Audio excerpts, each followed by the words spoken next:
Most Britons will never save £10,000. I want you to sit with that for a second, because it isn't a motivational trick. It's the statistical reality of Britain in 2026.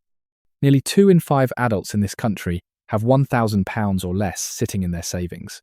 1 in 6 has nothing at all. So if your account balance makes you wince, understand this: you are not the exception. You are the norm. And here's the part nobody says out loud. That is not a failure of your character. It is a feature of the current British economy. When rent swallows a third of your take-home pay, when the council tax bill lands like a second rent, when the weekly shop at Tesco costs what a fortnight used to, the maths was never designed in your favour. You were told to just save a bit, each month. Nobody mentioned that the ground was moving underneath you the whole time. But there is a number, a single figure that once you cross it, changes not just your bank balance, but the way your brain works. That number is £10,000.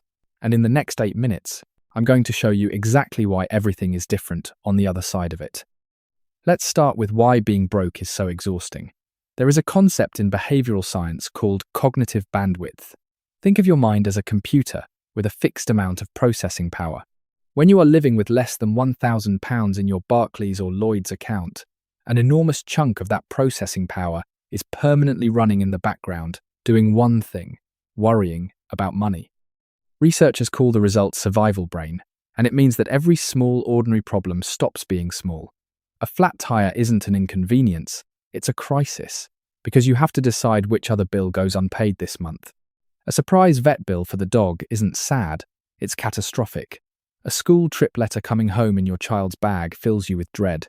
When you have no buffer, life doesn't hand you problems, it hands you emergencies. And a brain running in permanent emergency mode cannot plan, cannot think long-term, and cannot make good decisions. It's too busy surviving today to build tomorrow. This is why just budget better advice so often fails. You cannot budget your way out of a state of panic. First, you have to switch the panic off. And that is the first, real job of your first £10,000.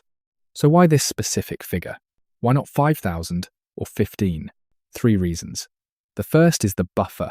For the median Briton, £10,000 represents roughly 4 to 6 months of essential living costs. Your rent, your energy, your food, your travel. That is the amount that quietly ends survival brain. It's the difference between a broken boiler being a disaster and a broken boiler being a Friday. It buys you the one thing money is actually for at this stage: breathing room. The second reason is the door it opens. In the 2026 to 2027 tax year, your annual tax-free ISA allowance is £20,000. 10,000 is exactly half of that, which means the moment you hold this figure, you are no longer a spectator to the tax-free savings system. You are a serious participant in it. You've stopped saving loose change in a current account, paying next to nothing, and you've started using the single most powerful legal shelter. HMRC allows the ordinary person the cash ISA. And the third reason is the most important, because it happens in your head. £10,000 is the psychological exit. Below it, almost every financial move you make is reactive. You are paying for your past, clearing an overdraft, catching up on a bill, recovering from the last emergency. Above it, for the first time, you get to be proactive. You are no longer paying for what already happened. You are investing in what hasn't happened yet. Now here is the part that genuinely surprises people. The biggest change isn't the money, it's who you become.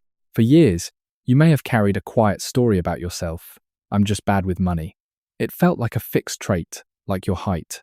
But saving £10,000, pound by pound, in this economy, is hard, deliberate proof that the story was never true. You didn't inherit it. You didn't win it. You built it. You proved, to the only person who matters, that you can delay gratification, that you can want something now and choose the future instead. And that identity shift leaks into everything. The person who knows they can save £10,000 negotiates their salary differently. They walk into that review with a spine because they are not terrified of losing the job. They make braver, calmer life choices because underneath every decision is a quiet foundation that says, I've got this. Let's talk about the maths of visibility, because this is where the money finally starts working for you instead of against you. Take a savings rate of 5%, which in 2026 is achievable. 5% on £1,000 is £50 a year. £50. That's a single meal out. It's a rounding error.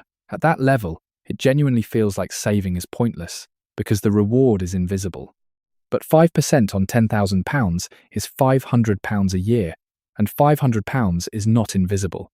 That's a return flight to Europe. That's a serious dent in your annual council tax bill, the best part of 3 months, for the typical household. And you did nothing to earn it. You didn't work an extra shift. The money earned it while you slept.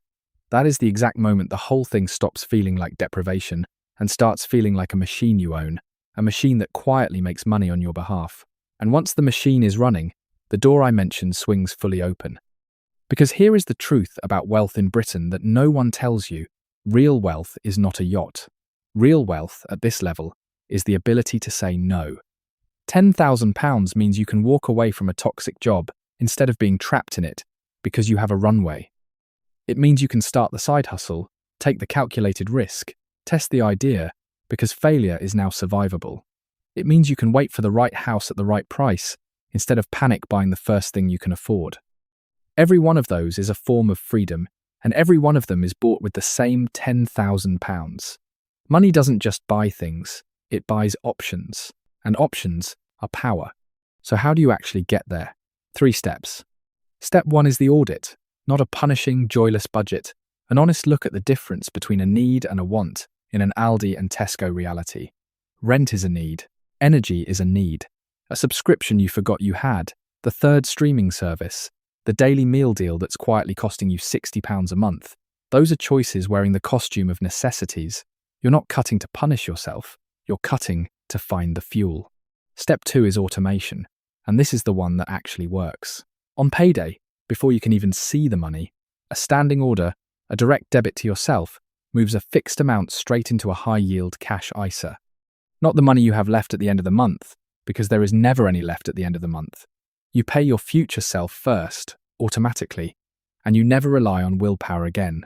Willpower is a terrible savings plan. A standing order never has a bad day.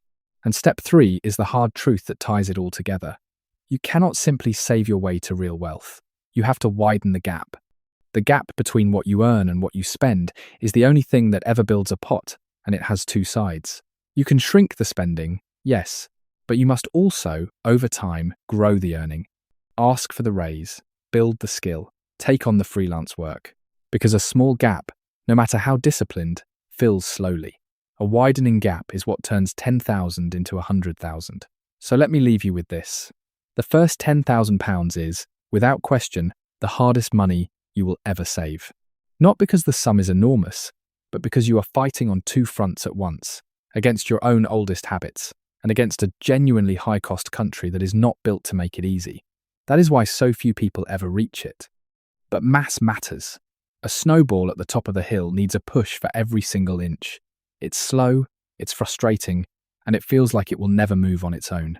And then it reaches a certain size, a certain weight, and suddenly the hill is doing the work for you. £10,000 is that weight. It is the point where your wealth finally has enough mass to start rolling on its own. Get to 10,000. Everything after it is downhill. If you learned something from this video, make sure to like and hit subscribe. See you in the next one.